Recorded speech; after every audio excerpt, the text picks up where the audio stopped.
This is The Guardian.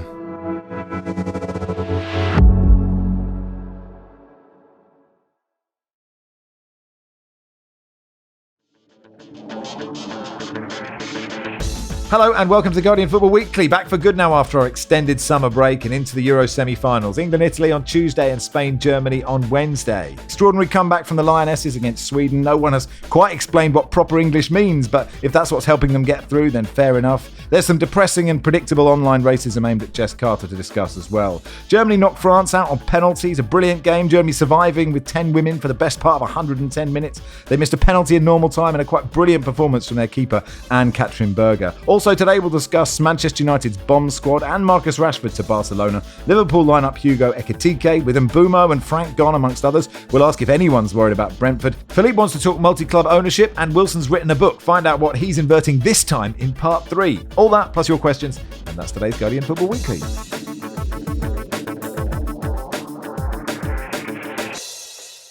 On the panel today, Lucy Ward, welcome. Hi, Max. Hello, Jonathan Wilson. Morning, how you doing? I'm very well. And bonjour, ça va, Philippe Auclair. Bonjour, ça va, Max. Ça va bien. Let's start in Switzerland, where you are, Lucy. You're in Geneva. Since we last did a pod, the semi-finalists have been, I was going to say revealed. It's not really how football works, is it? Anyway, it's like a reality show now.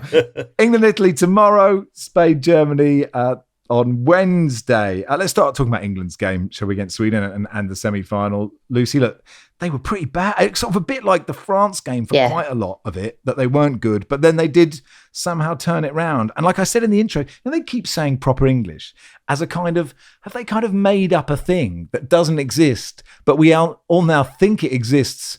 And whatever happens, as long as they win, they say, well, that was a proper English thing to do. And you go, okay, yeah, maybe it was. And now I'm being sort of, my mind is being sort of moved in this way to thinking it's an actual thing. Yeah, I think what the meaning is, and I think it is a characteristic of this team that they don't quite know when they're beaten. So, they've got a little bit of an edge, this England team, and a resilience to them that is not always on show, but it has come at the right time in this tournament. I think that, we were really poor against France, if you're thinking that far back. In fact, I did that game, was so excited leading up to it, and then it's just like, what is going on? And then why did we not make any changes at half time? The questions that everybody was shouting at the TV.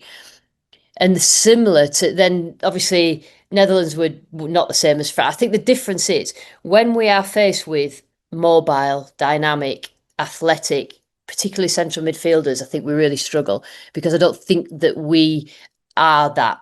I think that we've got a lot of benefits to our team, and going forward defensively we end up quite resilient, but we've not quite got that match to what France have and to what Sweden had as well. That as soon as sort of Blackstenius gets away from defenders, that's it. And we saw that a couple of times, but they just stick in, they just stay in the game. And I think she has been a little bit adaptable, Sarina Wiegman. She doesn't really like to change, and you sort of looking at the clock ticking past 60 minutes and thinking, well, come on, but something needs to happen. But she did sort of mess a little bit with the back four, changed to a back three, which allowed Bronze to get up. She scored a goal, changed back to a back four. I think that tomorrow night she might have to make some changes to that. I think Leah Williamson, they've sort of made noises about how optimistic she's going to be fit, but you don't do that to your ankle and be able to play a few days later. So she is not, I don't think he's going to be able to play to 100%. So I can see Niamh Charles coming in.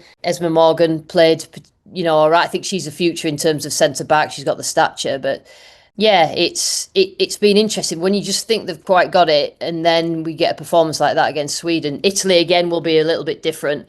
But, if they do get through to the final and they beat Italy, whoever they play, then, we need to be better than we were against France and Sweden. But, Lucy, how early can we say, get it launched to Agyemang? Yes. Listen, there is different ways of playing, and that, like, sometimes, and she's done it in the past where she's thrown Millie Bright up front. She isn't really FA Sarina Wiegman, which is one of the things I quite like about her. So, the FA teach everybody to coach the same, so then we produce the same, which is absolutely ridiculous, but that's another podcast. But she's just not bothered about just doing that let's go a little bit more direct. They have played a little bit more direct this tournament, but yeah, Adjaman. I mean, I've been where our commentary position is. We're right in front, right behind the England families. So you see the sort of, when they've lost, when they've won, it's the dynamics are brilliant. But Michelle Adjaman's family, honestly, she comes on the pitch just to walk around to have a look, and they're waving and that. Honestly, it's absolutely wonderful, and that's the human side, which we'll obviously go on to with Jess Carter. The human side that people don't always think about and don't always see, but it's just beautiful, honestly. It reminds me when Cambridge played Gateshead in the playoff final at Wembley, I think 2015, to get into League Two. We were sitting around the families, and our sub right back, I can't remember his name, was a Scouser, and I can't remember our current who the right back was on the pitch. But whenever our current the right back who was on the pitch got the ball, they would boo their own right back because they wanted to get them made on. It was very funny. Now the penalties, Wilson, were, so exciting. There have been an extraordinary number of missed penalties. Spain missed one, Germany missed one. Ada Hegerberg missed a couple. And I can't.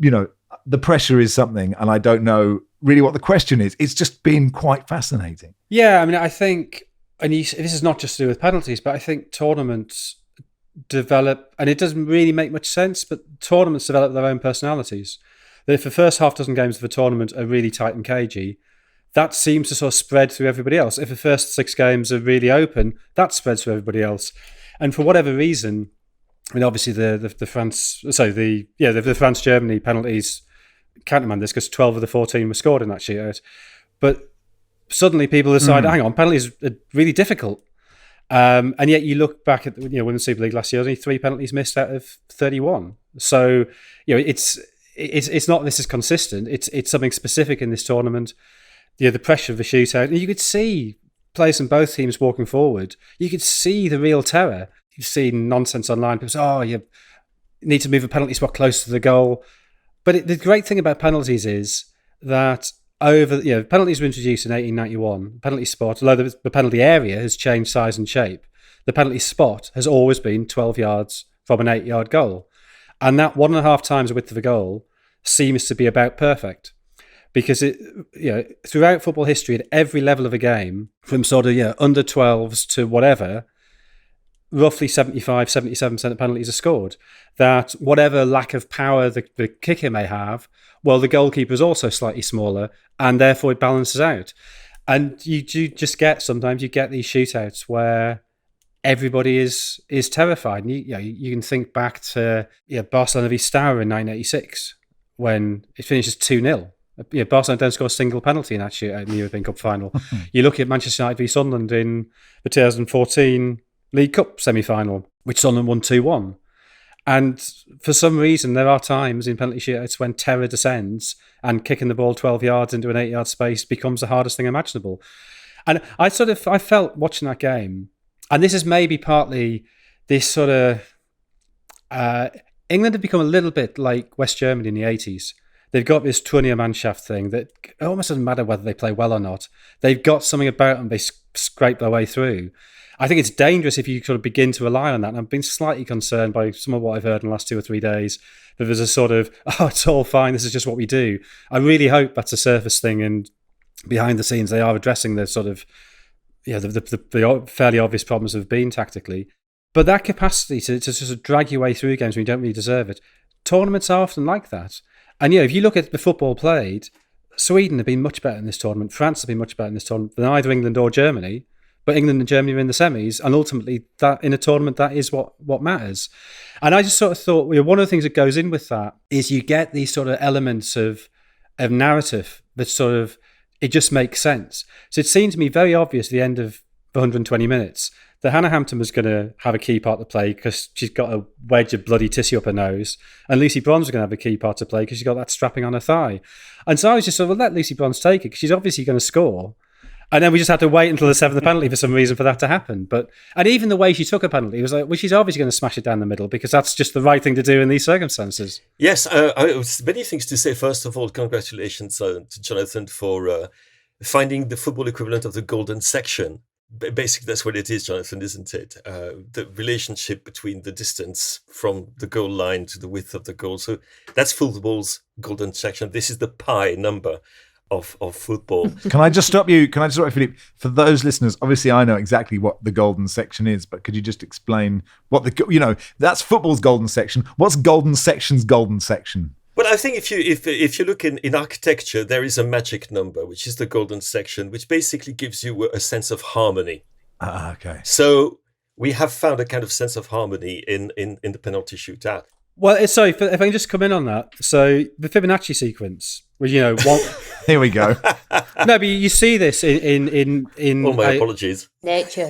So how we see this in nature all the time in terms of how the petals on a flower, for instance. But you find out this pattern of 1 + 1 is 2, 1 + 2 is 3, 2 + 3 is 5, 3 + 5 is 8, 5 + 8 is 13. That expand. If you look at Premier League winners, it's at the minute it's a perfect Fibonacci sequence. So in fact, it's the golden section in the shape of a nautilus shell. Exactly that. Yes. Yeah. That is exactly it. Yeah. So you're not getting this on The Rest is Football. That's all. More or less seriously, I mean, when it comes to the fear factor in a penalty shootout, I think we've got to give this. I mean, to be honest, this is not a stat I found myself. I think Paul Joyce actually mentioned it quite a long time ago. But there was this penalty shootout in 1998 in the Derby Under-10 Community Cup between Mikolova Lightning Blue Sox and Chellaston Boys. The Sox won 2-1 on penalties, but they had to take 66 of them to get there. so it could be much worse. And also I wanted to get back on what Lucy was saying. One name we haven't mentioned is Kelly, and we also that the huge impact she has. And I think many people are wondering, is there a better crosser of the world? A crosser of the ball in world football? Should she be kept as a kind of not so secret weapon? And the other thing is about Agyemang. I think there is a tendency to perhaps diminish her value as a player because she's so obviously strong and athletic and fast and all these sort of things. But actually, quite a few of her finishes show a player who's got genuine skill, who is a proper box player, who has got the technique and the skill to actually make chances. I mean, put the ball in the back of the net. It's a bit like people saying that Gerd Müller was somebody who it just was there at the right time. Well, yeah, he put it in the net as well. And I do think it's a little bit unfair to Agyemang, because it's very often unfair to players who are physically imposing. Be they Olivier Giroud or Romelu Lukaku. Agyemang, yes, she's tall, she's incredibly athletic.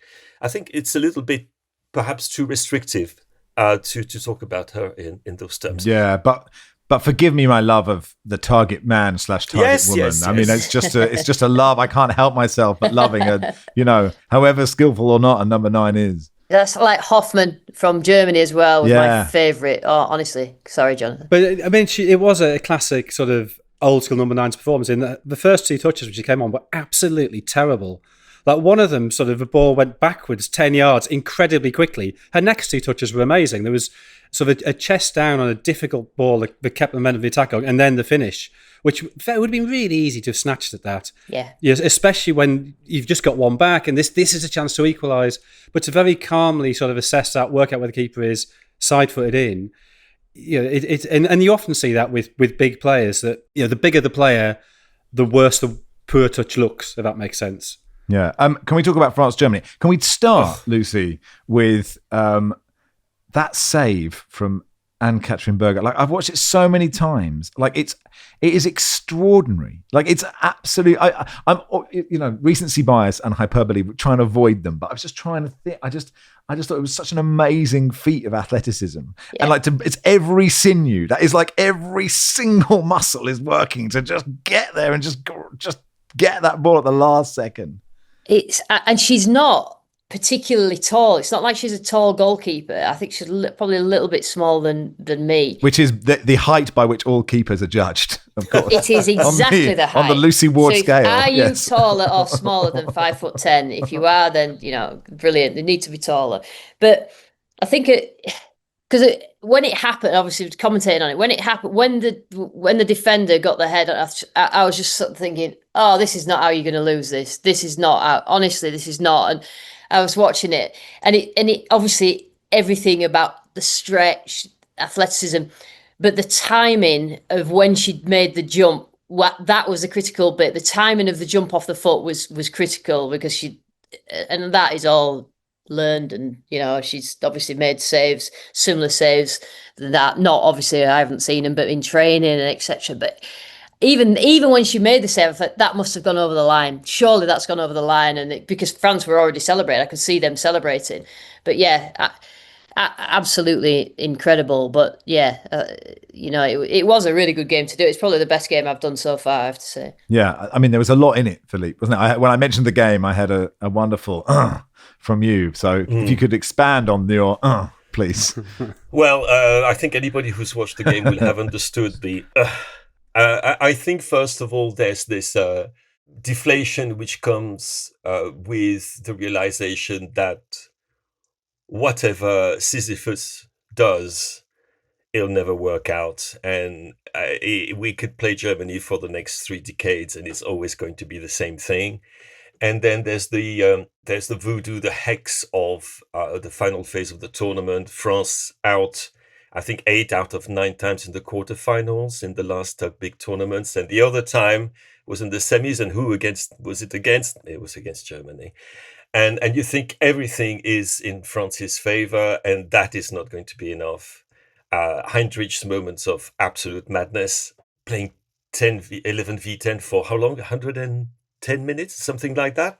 An absolutely gorgeous team goal, which is chalked off for and actually you wonder, oh, maybe she could have held a run just a little bit more, like a fraction of a second, and it would have been the goal of the tournament, and there would have been no way back for Germany.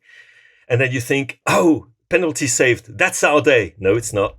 No, it's not. It's not.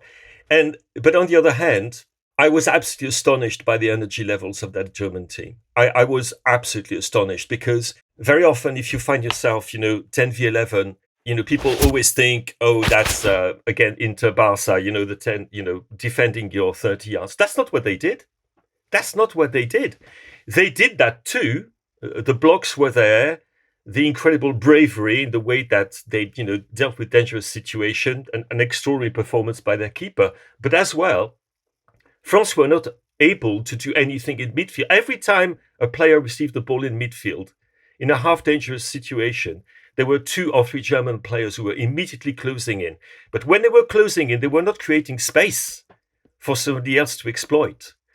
And so France looked bereft of ideas. And I don't know, Lucy, if you saw the comments in the French press, but they have been brutal, absolutely brutal. And I think to an extent which is not right. You have to just acknowledge the fact that this young French team has got a lot of talent in it, but they came across a team that is far better organized than they are, and which tactically was far more aware than they were, despite the fact they were missing out so many defenders, despite the fact that if you're a right back for the German team, it means you've finished the game on a stretcher and all these sort of things, and still France couldn't do it. So yeah, it's a kind of game, definitely. I think Bonnet's it looked like he'd found the solution. I think not including the senior players, you can argue about that, but France will benefit from this and bringing the young players in and the experience they've had in the next tournament, the Nations League in later on in the year, the next World Cup. I think that at the moment it's all, oh, how on earth we lost to Germany again. But I do think some of these, the young players in central midfield, brilliant. I mean, they have been brilliant throughout the tournament. The centre backs that he had to play before he ended up playing his first choice in Mbok and Lacroix. But that will help them in the future. It's just Germany played better with 10 than they did with 11. I think there's nothing much more powerful than a player or a team with a cause, something to hold on to, and that whether that was good. They felt like they unfairly went down to 10. They felt like the referee was a little bit against them in the first half, and it just galvanised them. They just disrupted everything about France. France was like, right, we've got a plan A. let's keep going. It's not working. Let's keep going. They didn't do anything different. They couldn't find the spare player. They couldn't stretch the pitch. But take nothing away from. I mean, Hoffman was my sort of centre forward. I mean, she was. I mean, the last sprint that she did, she literally had zero. And it's not often as a player that you get to the stage where you've got zero energy in your legs left. You know, you've always got something if you come off as sub. She just had nothing left because she was consistently bullying everybody on the park as well. But yeah, I love that. But yeah, Germany, brilliant. France just could not find the answer. But I just think it just looked, the longer it went on, it was just, this is going to be Germany's day. We'll cover those semi-finals on Wednesday and Thursday. Let's talk about Jess Carter. Susie Rack writing that England have condemned what they call online poison of racist abuse directed at Jess Carter. Said they'll stop taking a knee before matches because football needs to find another way to tackle racism. Carter wrote on Instagram, from the start of the tournament, I've experienced a lot of racial abuse. While I feel every fan is entitled to their opinion on performance and result, I don't agree or think it's okay to target someone's appearance or race. As a result of this, I'll be taking a step back from social media and leaving it to a team to deal with. The chief executive of the FA, Mark Bullingham, said, as soon as we were made aware of the racist abuse Jess received, we immediately contacted UK Police. They're in touch with the relevant social media platform. We're working with police to ensure those responsible for this hate crime are brought to justice.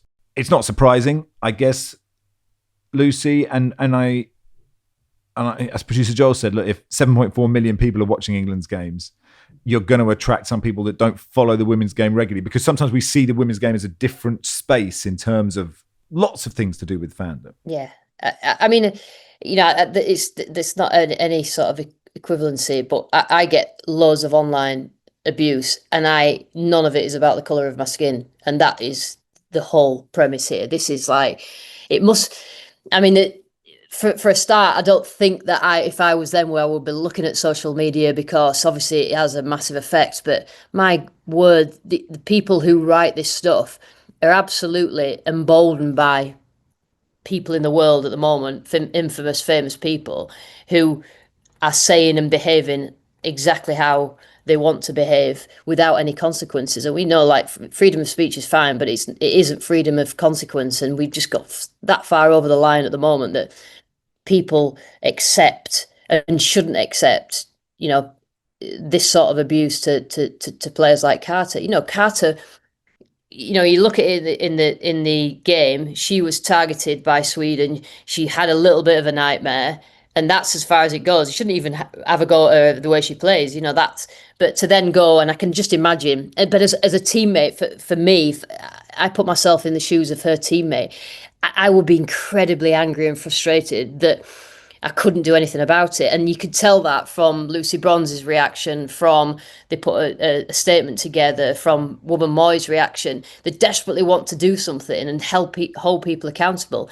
But at that level, they feel like they can't do it. This needs more from above. You know, how do you hold these people accountable so they don't just sit in the little bedroom and, you know, inconsequential people who are having massive effects on people's mental health. And, you know, we're still here and it's 2025. It's incredible. Yeah. I mean, it's a wider conversation, Philippe, about what social media companies do or don't do. Well, it's what they don't do. And I think, I mean, am I wrong in assuming that most of those comments were on X or... yeah, Instagram as well, I think, Philippe. Instagram and X, yeah. Instagram as well. Well, I think that there is a point where if you are the FA, for example, you have to think of divesting from those platforms, because you're helping them survive and live, and you are part of building the echo chamber in which these people can scream abuse at players, not just players, managers, loads of people. And you have to think, well, you can divest. And can it be done? Yes, it can be done. You will see that a number of German Bundesliga clubs have now divested from those social media platforms which are problematic. Werder Bremen have completely divested. I think Union, St. Pauli, quite a few others. And instead of constantly complaining about what these platforms are not doing, well, go for the platforms themselves. First of all, don't go there. Tell your players not to be there. There's absolutely no obligation for anybody to be on those platforms. And then, if you can actually go to them and put put them in front of their responsibilities by attacking them. And there is absolutely no necessity for anybody to put up with that. And every time we hear the same comments, every time we say we're going to punish those people, we very well know that those people will not be punished. They are expressing themselves on a platform where people are basically praising Hitler. So it's without any fear of consequence. So it's not going to happen. So, you've got to be a bit more proactive about that. Sorry, Max, that was my morning rant, because it really annoys me. I know it won't be your last one, I'm sure, today, but I'm when you start ranting, I'm always listening, as everyone else is. All right, that'll do for part one. Part two, we'll begin with Manchester United.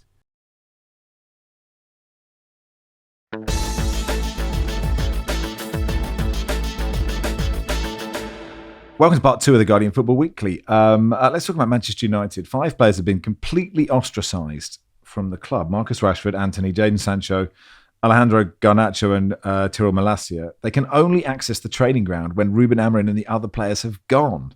And Wilson is just such a funny image, isn't it? It's like it's the idea that what are they just waiting around the corner, like with their boots, holding their boots? Are they what if there's one Man United player who's always the last to leave the training ground? Someone's practicing free kicks for hours and hours, and they're all just thinking, can we not come in? I mean, or is it just, I don't know. Maybe this is what you do with players that you want to ship on. It's another strand to the Manchester United story. Oh, it just seems totally baffling. I mean, look, if it's a disciplinary thing and you think the player might be disruptive, fair enough. But surely the way you get the best price for the player is to have them as fit as possible, in as good a form as possible.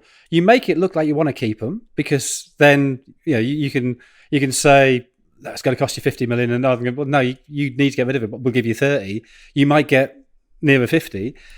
I just don't understand the logic of it. I sort of get it at Chelsea last season when they had a squad of 840 and they had to reduce that just in terms of pressure on pitch space, but I just don't understand why, when you've got a club so dysfunctional, you're actively taking 5 players out of it. And I asked this question. I did this on Substack last week. I said, who was the last player who actually improved? Last signing, because obviously young players are a bit different. Young players will get better just by nature of getting older.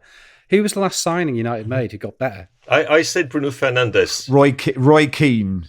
Well, unfortunately, you can give a boring and probably correct answer of Bruno Fernandes, but I think you could also say that he was really good when he arrived, and he stayed really good, and actually his best period was the first 6 months after he arrived. So arguably he hasn't got better. I think an answer that you can't really argue with, but is also quite boring, is Diogo Dalot. But I mean, he turns up as a workaday fullback. He's still a workaday fullback, just a slightly older, more mature, better workaday fullback. But I think you can go back to the week in 2012 when they signed David De Gea and Ashley Young. So that's 68 players ago, in which they spent £1.75 billion. I mean, I accept you could say, Amad Diallo is showing signs of possibly, he could. So you can pick holes in that if you want to, but the fact that that's even a plausible answer is ludicrous. It's 13 years ago since they last improved a player.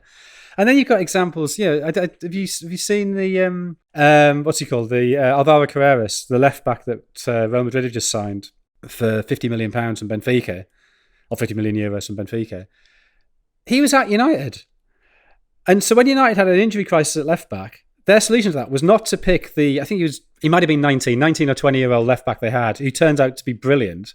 They were like, oh no, we'll bring in Sergio Reguilon from Spurs, even though we know he's not really Premier League quality, and we'll send him out on loan to Granada.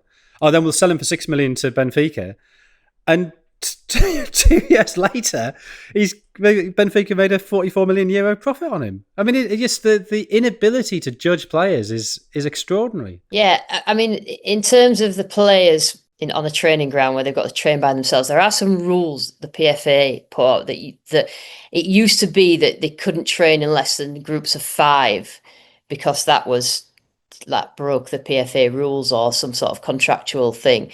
So you couldn't punish like one player and bring him back in the afternoon, even though managers would want to do that. but they literally will have the player that say that the whole group will come in at 9 or 10 a.m. They will come in the afternoon at a set time. So that means that there'll be a group of staff that then have to come in at that time to do the training with them. And it's supposed to piss them off. Doesn't always work. And it creates around the training ground, like it's quite awkward because all the rest of the staff, you know that those are part of the bomb squad or what David Prutton used to call them, the mushrooms, in darkness and covered in shit. So he used to say, I said, what are you doing today, Prutton? He said, oh, I'm part of the mushrooms.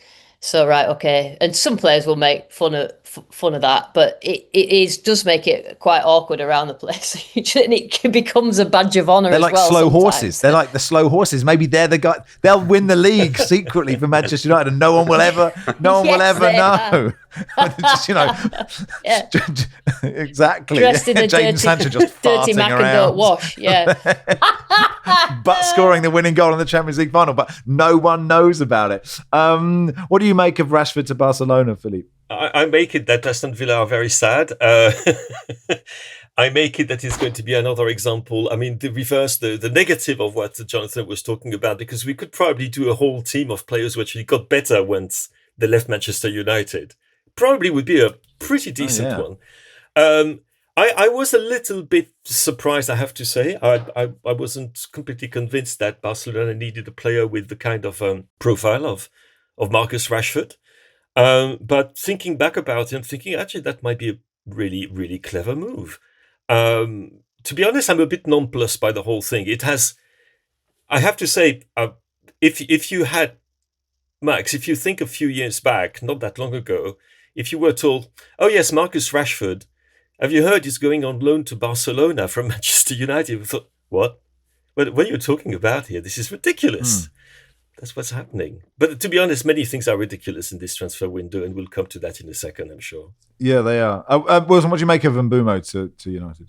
Yeah, I think he's a very good player, but it seems a lot of money for somebody who basically has had one free scoring season in the top flight. So I think there's every reason to think he will be a good player, but yeah, I mean, it could be 71 million, including various clauses. That's a lot of money, and it just it follows this same pattern of United seemingly overpaying for players who are near the peak of their value. I mean, he's 25, so 3 years' time he'll be right at the peak. He'll be on the way down in terms of his value. I can't see how they'll ever make that money back on him. I think when you get clubs that have such a clearly defined way of doing things, you take any individual element out of that, you can't quite rely on that working elsewhere. So Brentford had last season the second lowest wage bill in the Premier League, but because they were put together so cleverly and because they had a manager who was so in tune with the squad, because everything that club worked, they had this sort of great holistic quality that everything was pulling in the same direction, so everybody overperforms. So you take anybody out of that, there's a massive danger that they don't live up to that. And I think you've seen that with players leaving Brighton. You've certainly seen it in the past with players leaving Ajax.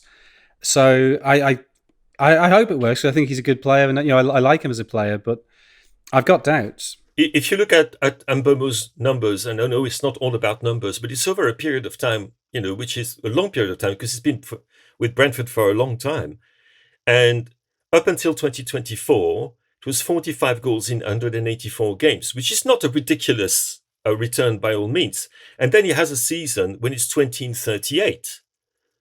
And that, which is crazy. I mean, it's like he has one of absolutely bumper season following Ivan Toney's departure from the club and finding a relationship with Issa, because Brentford also has also worked with relationships. Tony Mbeumo, Issa, and so forth. And then you break this relationship. The player is not going to be the same, obviously. I'm nonplussed by the transfer fee as well. It looks like one of those players. I mean, he's also very good when he's not just a goal scorer. He's also a creator. He has got a number of assists and so forth. But he's not a player that will work as the probably sole striker that Manchester United fans are hoping for. The guy who is going to make all the difference. This guy who scores back full of goals. I don't think he's that. Lucio, are you worried about Brentford at all? Mbeumo going, Frank, Wissa might go. Norgard's gone, who's actually quite a key player for them. Yeah, I think because Jonathan was right. The relationship between Thomas Frank and the players, and I know the way that they work in the background is incredible. You know that they've got well-researched investments into players, then they make them better, they give them time, that's for a start, which other clubs don't do. You know, look at Damsgaard, we all knew he was a good player, he didn't settle straight away, and then a few injuries, and then, you know, played well last year, then they sell for a profit, it you know, increases competitiveness, etc. But that relies on someone being the glue, and at that particular point it was Thomas Frank. And I know that Keith Andrews was part of that. He was part of the set piece, but I'm not sure. And they may surprise us, as Brentford do quite a lot of time, is surprise people. But it's not quite as easy. If you were taking over his group of players, it's a little bit easier. But you're losing these players, and even though you may invest in more, they'd usually start quite slowly, and they did last year. But you just know that they'll come good because of Thomas Frank and his staff. And I've just got this feeling that it won't be quite as easy as Brentford think it will be, and I hope that they prove me wrong. Can I just add one thing about Brentford, which you might take out? I'm really struck by the synchronicity of Norgard, Bomo, Frank leaving, and the fact that Matthew Benham had just sold 25% of Brentford's stake, his stake in Brentford, to Gary Lubner, the South African millionaire, and to Matthew Vaughan, whom people probably best know for, you know, his films, but also because he's the husband of Claudia Schiffer. That's for a bit of glitz. And he sold part of the club for £100 million, which is almost exactly the amount of money he's invested since he bought it. And I'm thinking, well, if I'm Matthew Benham, I'm thinking things might get a bit rocky, you know. Maybe it's time for me to see if I can sometime get my investment back, in which case, you know, well done to you, Matthew. He's a very clever operator. I wouldn't put it past him. And I wish Brentford, well, you know, honestly, I don't have any problem with it. But I thought the synchronicity was quite interesting. Yeah. Hey, Wilson, talk to me about Hugo Ekitike, Liverpool, 70 million coming in from Frankfurt. Well, he's very mobile. I think when he's got space to run into, he's excellent. I think on the break, he's an excellent forward. I think the concern about him is that he maybe isn't as effective against deep-lying defences, and obviously Liverpool will come up against that quite a lot. So I don't think he's the finished product by any means, but I think enormous amounts of potential. So I think the hope is he can become an Alexander Isak style player, you know, having that mobility, that ability to run into the channels. But I don't think he's got that sort of capacity to sniff out chances in tight spaces yet. So that's the one question mark. But I mean, he's clearly enormously talented. All right, that'll do for part 2. Part 3, we'll begin with Philippe on multi-club ownership.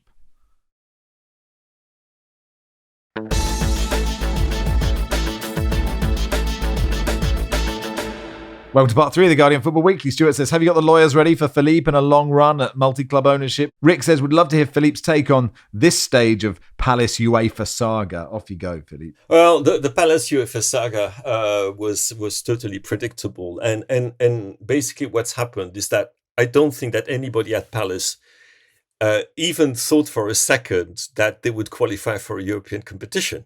I think that's the root of the problem. And suddenly, when they realized that, oh, shit, we might actually, well, if we win the FA Cup, you know, it's great, Europa League. Yeah, except that you have a problem. The deadline, 1st of March, has passed, that has been set by UEFA to show that the owners of your club were not involved as significant stakeholders in other club participating in European competitions. And they could have done it. So some of them did it in a way that is quite extraordinary, because the way was actually devised by UEFA themselves and by the person who is in charge of basically financial compliance, which is Sunil Gulati. You might remember him, the former US Soccer Federation. No, I try to avoid remembering these people. He devised this system by which you can use this legal mechanism called blind trust. And blind trusts are actually not necessarily a bad thing in themselves.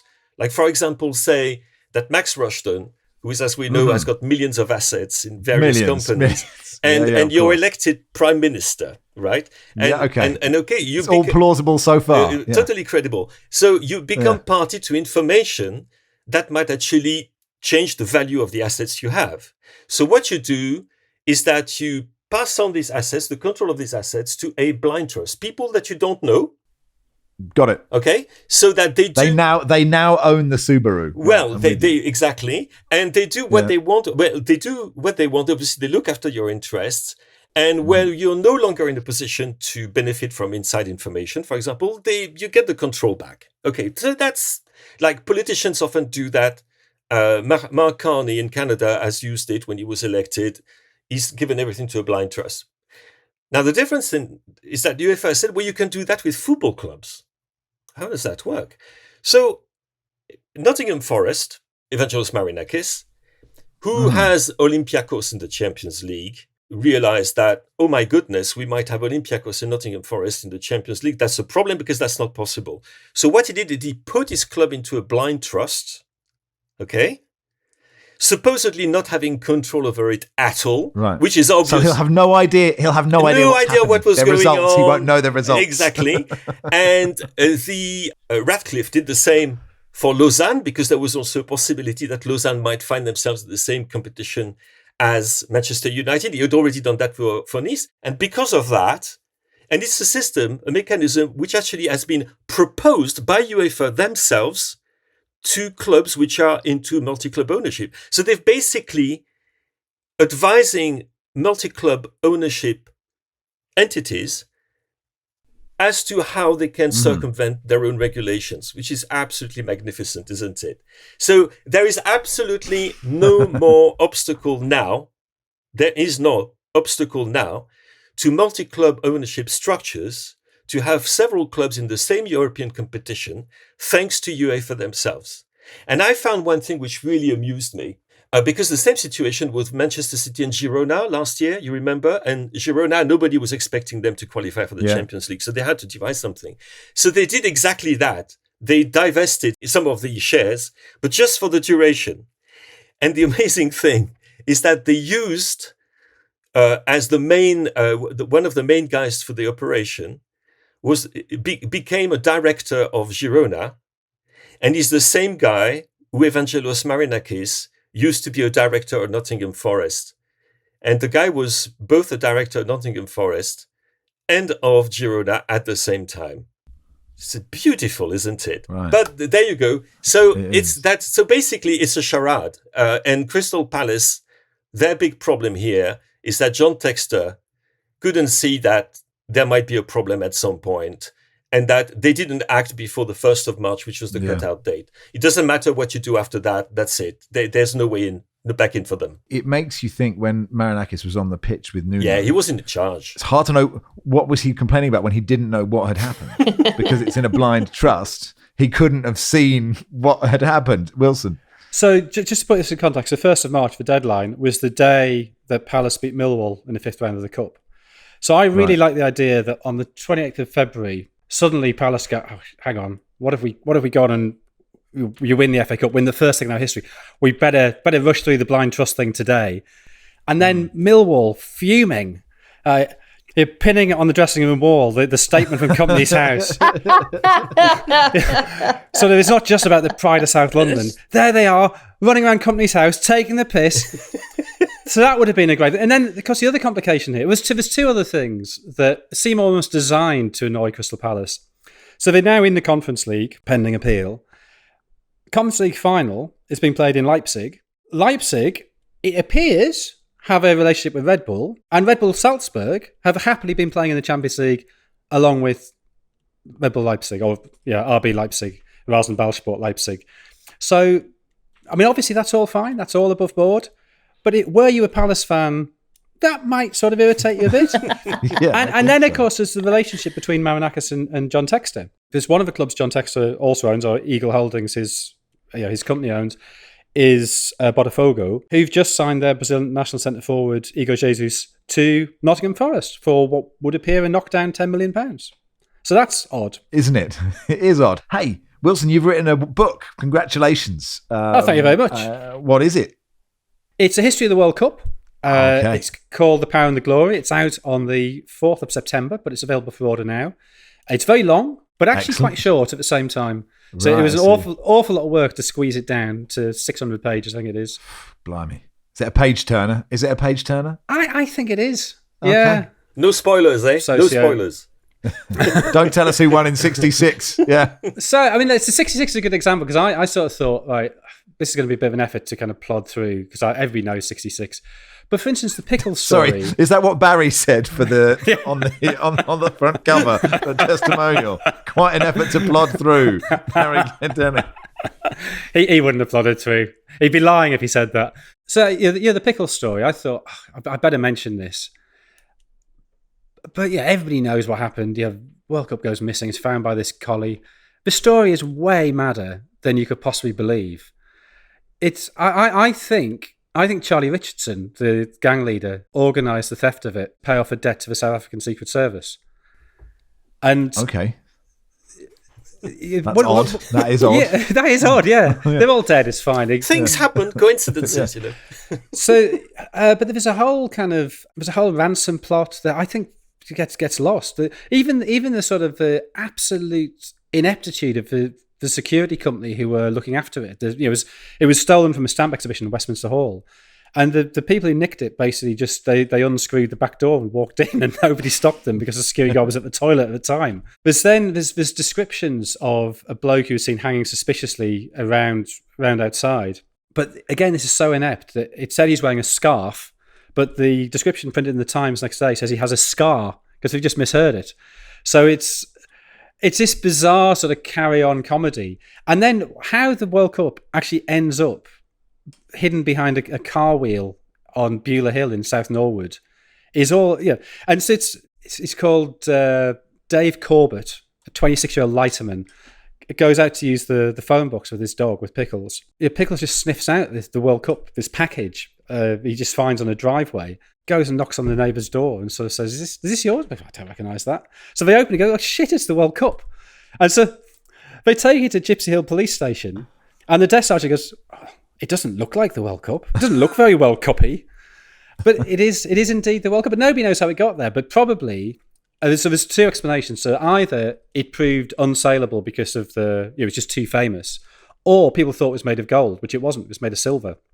So the value of the bullion was about 60 quid. It just wasn't worth it.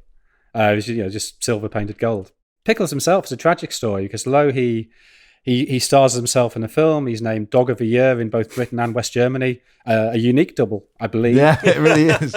he gets free dog food for life, Oh. but then within a year he's dead. He's gone chasing a cat and his lead's got caught in a branch and he's hanged himself, which is okay. Or is that the South African Secret Service taking him out because he knew too much? All of that and more. Anything else you want to do? Did people think the World Cup? Essentially, I think Baz mentioned this, but like the Club World Cup, and we've all been a bit sniffy about it for lots of good reasons. But when the World Cup began, did everyone think this is a silly idea?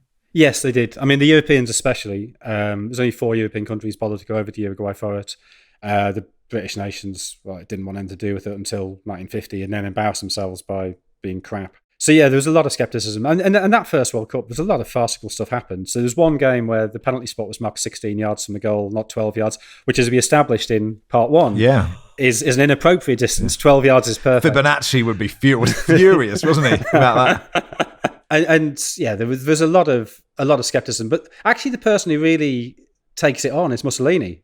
Mussolini really got behind the World Cup, and Trump's behaviour on that stage during the presentation, I think the nearest thing we've seen to it probably was Mussolini. Mussolini had invented his own World Cup. It was 3 times the size of the actual World Cup, the Coppa del Duce. So presumably, if you'd taken that to Gypsy Hill Police Station in 1966, it'd have been that looks really World Cup-y. But yeah, he got very involved in the celebration. Yeah, he said to the Italy squad, "Look, you've done a great service for the fatherland. You can have anything you want. What do you want?" And because there's a couple of sort of party members, absolute lickspittles in the squad, one goes, "Oh, what I'd like most of all is a signed photo of you. Ugh. But then in 1938, when they retain it, then they know they're going to get offered this again. They say, lads, let's be sensible. We're going to ask for lifetime rail passes. That's the thing he will give us. And we've already got a signed photo. And so, yeah, they get lifetime rail. I don't know if that extended beyond the war, but they had lifetime rail passes after 1938. What an odd thing, a funny thing to ask. I'm just so unfootball. You know, like football has changed, hasn't it, since 1938? I love the idea. And that's what they say. That's what, you know, that's what the Liverpool squad say. Like, if we, you know, the England squad, if they win the World Cup, they'll say, oh, could we just get a freedom pass, but earlier? That's what we really want. And I presume you can get it wherever you get books, Wilson. Yes, absolutely. Yeah. I'm not sure if there's any better place for me to get it, but yes. I assume the Guardian bookstore has it, so maybe I should say on brand and say go there. But yeah, Amazon, bookshop.org, Waterstones, all the usual places. And there will be a US edition out in October. Yeah, I'm going to buy the book, Jonathan. But on a side note, in the 90s, when you got into the Premier League, you got a black McDonald's card, which means you got all free McDonald's. Yeah, There you go. That's perfect. That's not winning the World Cup; it's getting in the Premier League. Yeah. Have you still got it? Lucy? No, That seems counterproductive. It does, yeah. Yes, exactly. And Weatherspoons, free Stella at Weatherspoons if you make it to the Premier League. That's why the teams keep going down again, doesn't it? Anyway, that'll do for today. Thanks, everybody. Thanks, Philippe. Thank you very much, Max. Thank you, Wilson. Cheers, thank you. Thank you, Lucy. Cheers, Max. Football Weekly is produced by Joel Grove. Our executive producer is Danielle Stevens. We'll be back on Wednesday.